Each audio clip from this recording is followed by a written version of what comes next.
April 25th, 2015, midday in Nepal, suddenly became dark.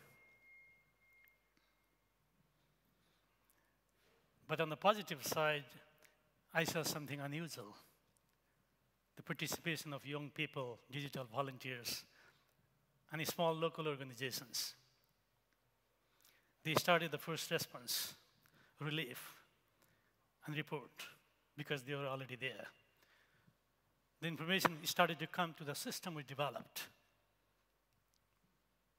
Some of the reports are difficult to read. Every morning I read those reports, and I literally cried.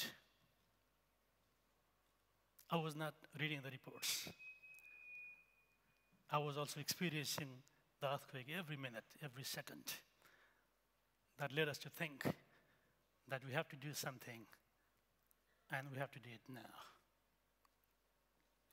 Within the first 15 hours, we set up a situation room in a parking lot because our building was collapsed. We started the work right away. More and more people started to join us. We were open, we were welcoming. We did not have bureaucracy, we did not have hierarchy.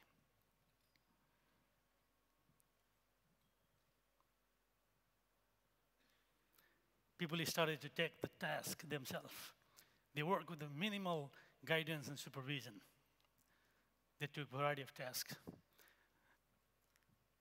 Some in technology, others in report verification, others dispatch.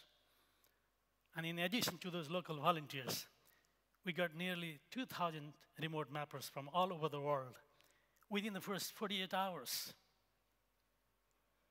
It is equivalent to Nepal's National Mapping Agency. National Mapping Agency in 48 hours. It's the first time in the history of the many major disaster that so many people participated in mapping. These people never met to each other, but still participated in one single project. They mapped buildings, which helped to the initial assessment of the damage.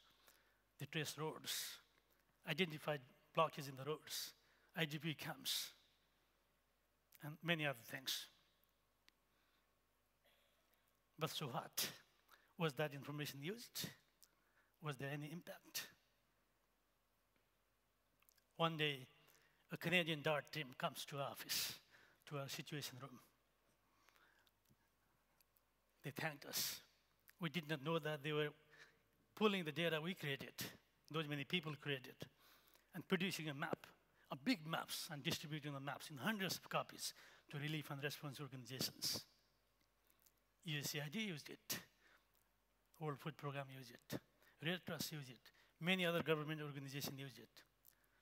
Small organizations, volunteer groups, they all use it. It was almost a default map.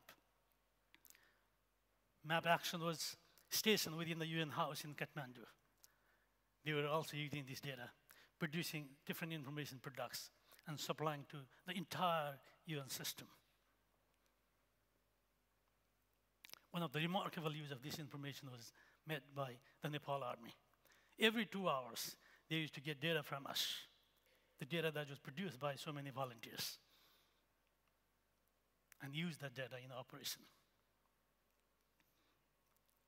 Up to this point, I told you what happened, but I really don't have time to tell you how it all happened. There is context, there is prior work before the earthquake. There are deep stories, tensions. Please come to our session on Friday. It's 2 o'clock at this particular room.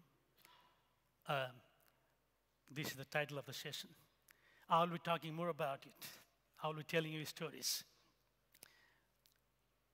Major Pradeep from Nepal Army will be talking about what happened inside the Nepal Army, how they use this information. The other lesson will be talking about HOT, the humanitarian OpenStreetMap. She will be giving a big picture. And Manning will be talking specific about the activation, how those many people from all over the world participated in this. Please come, let's discuss. Let's open up a dialogue to bridge the gap between formal and informal humanitarian communities and create a synergy and prepare for the next disaster.